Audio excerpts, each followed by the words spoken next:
Hello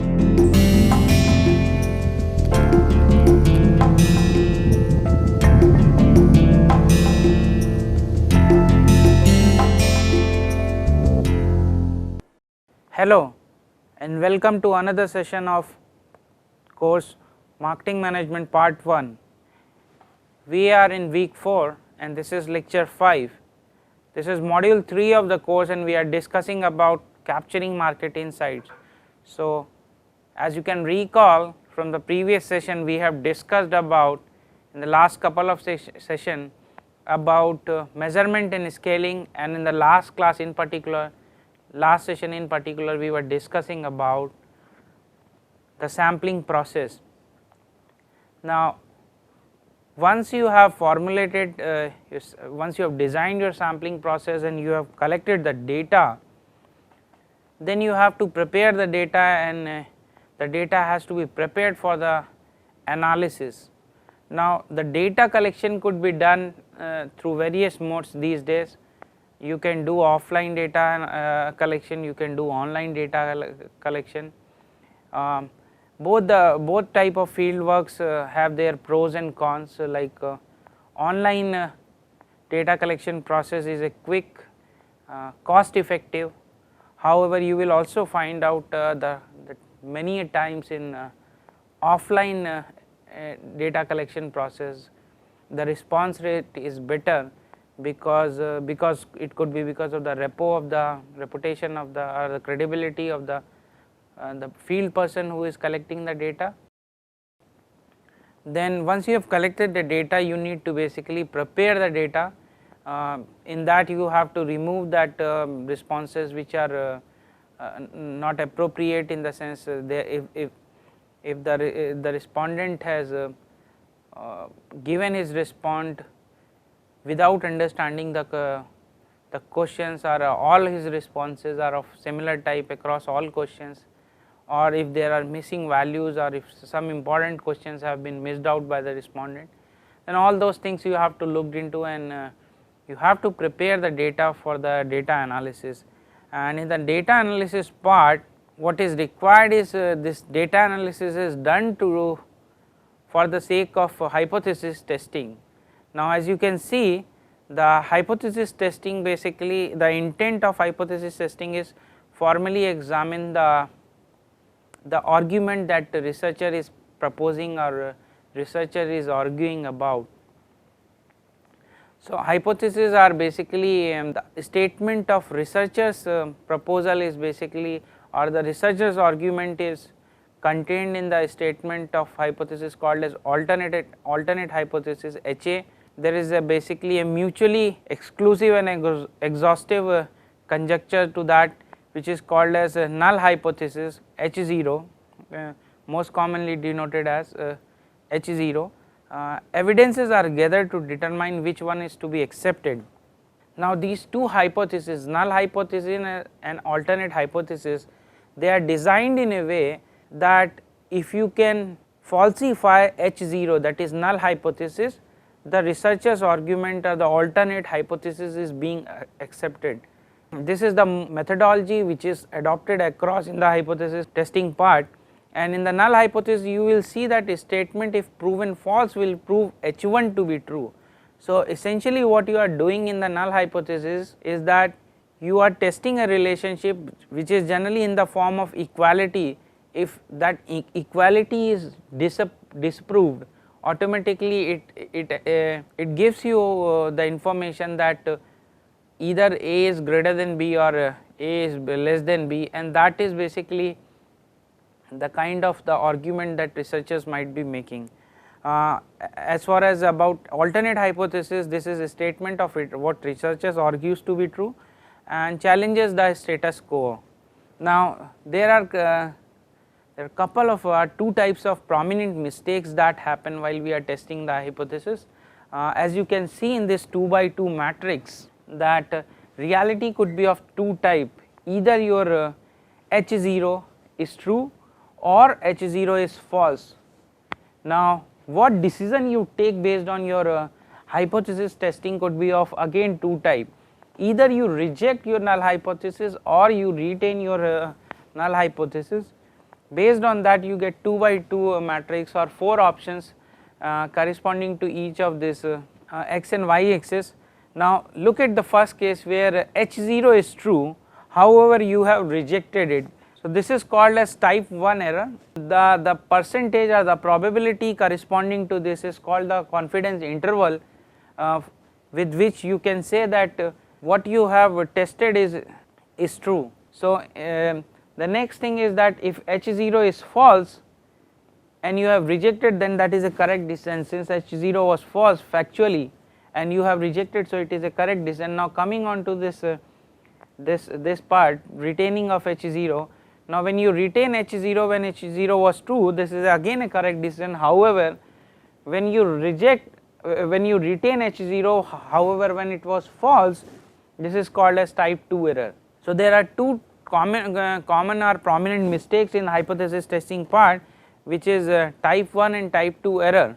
So I am not going into the much of the detail of all these statistics which is related with hypothesis testing and the data analysis part, but I will just try to give you an overview of all this hypothesis testing and the data analysis, so that you can in later on courses or the more advanced courses of marketing research or the data analysis or the business research methodology, you can understand in more depth on all these topics.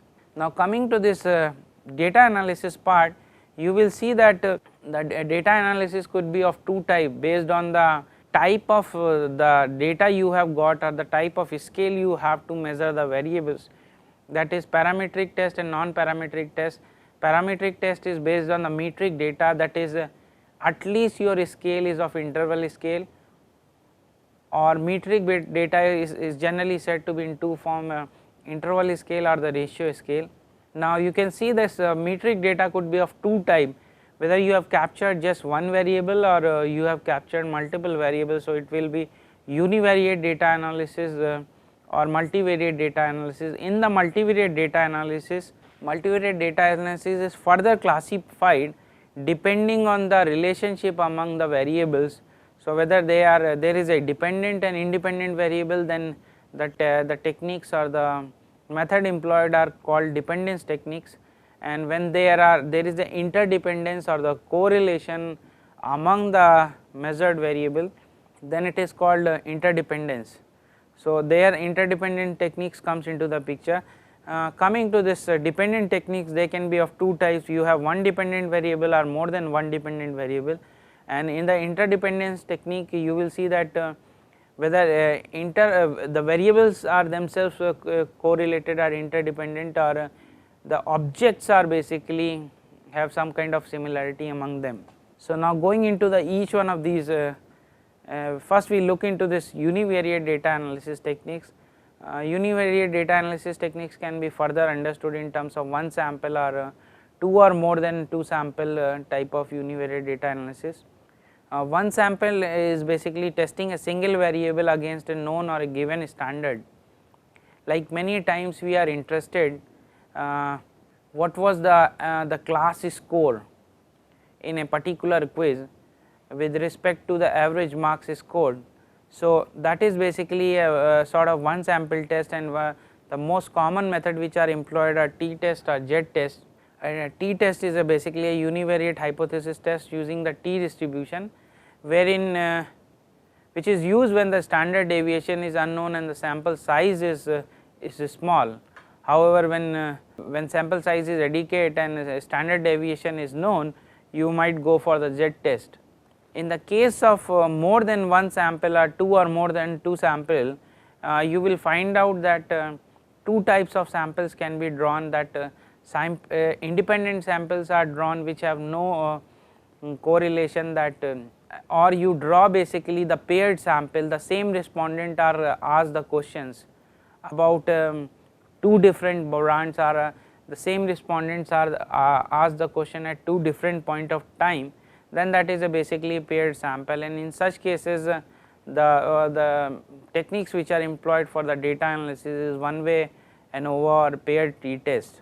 Now talking about this analysis of variance, that is commonly referred as ANOVA, employed as test of means for two or more population.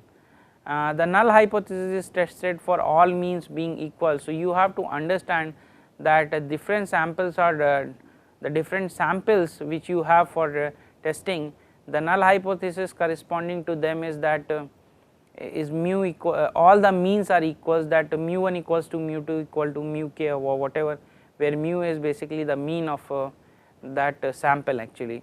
Now, you will see that in this case the dependent variable is metric, that is either in the interval or basically a ratio scale form.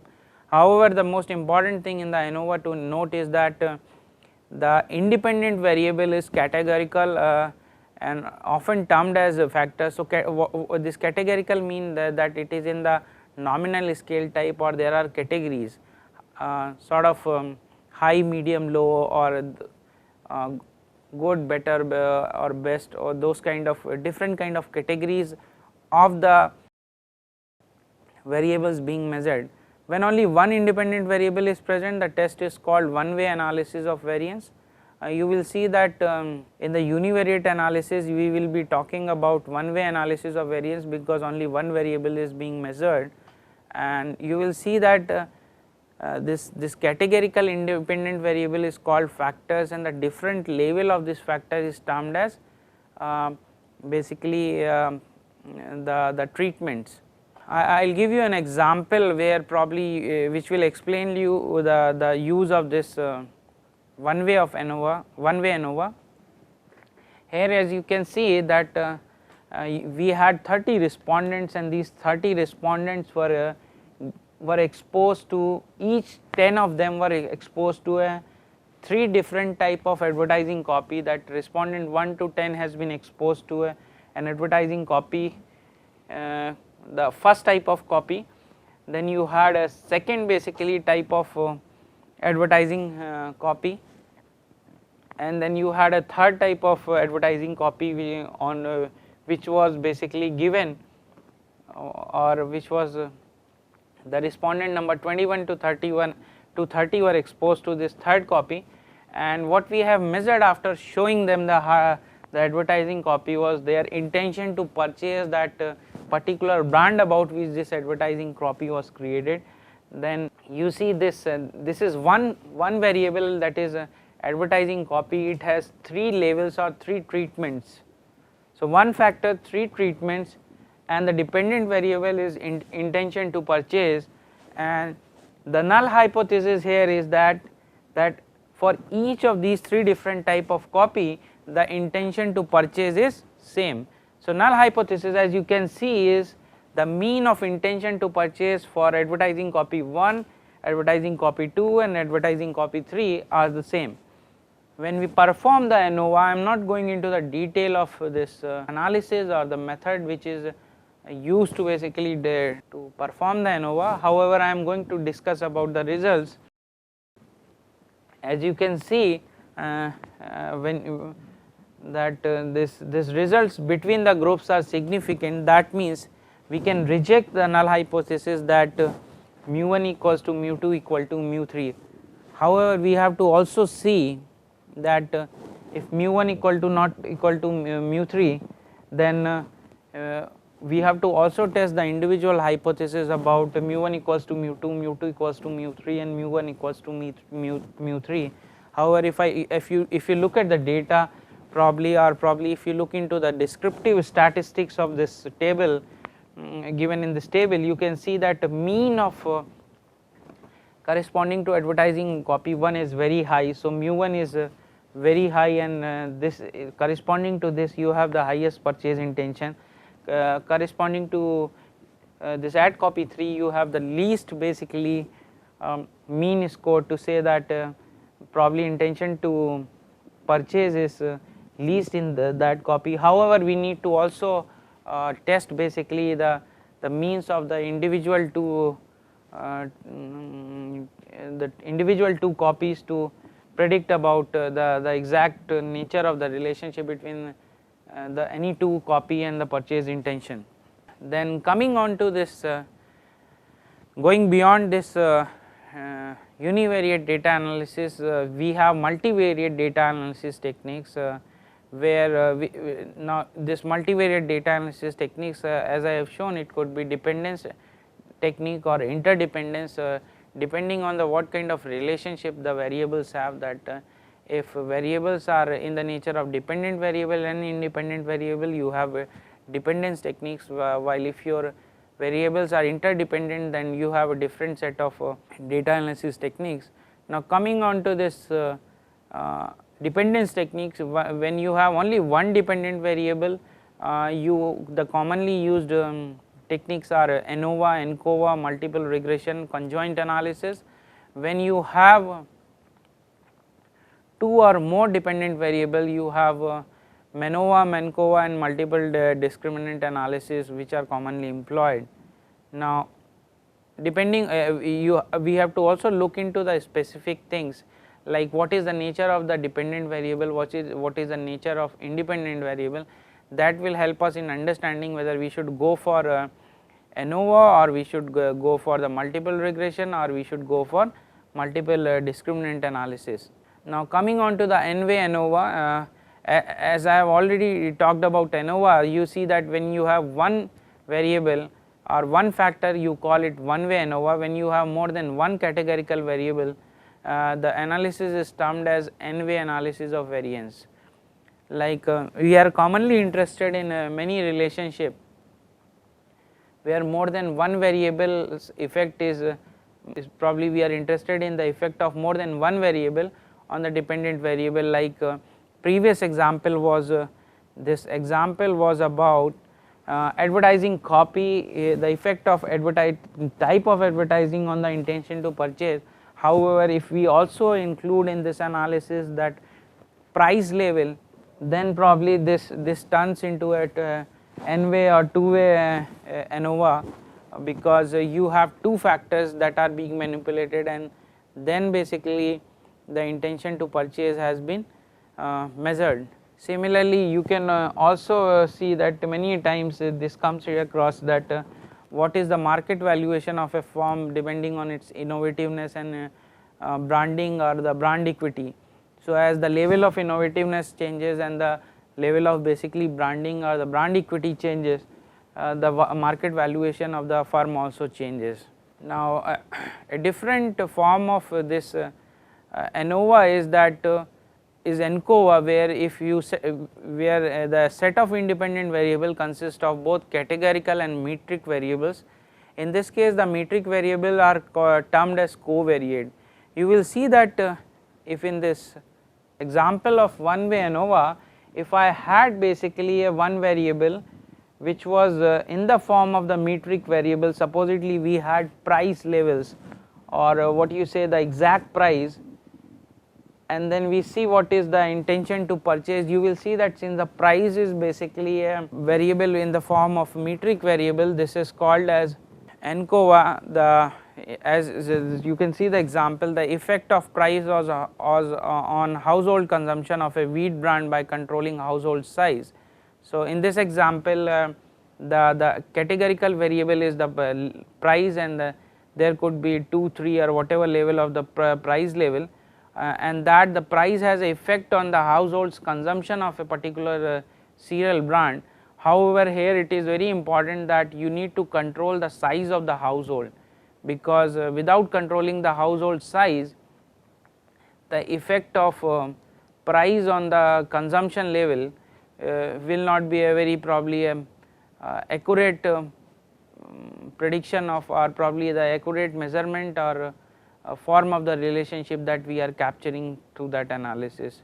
So with this probably I conclude this session, and when we will meet into the next session, we will talk about the remaining techniques which are multivariate techniques which are employed in the marketing research, and I will conclude with that this marketing research or the capturing market insight module of this course. Thank you very much.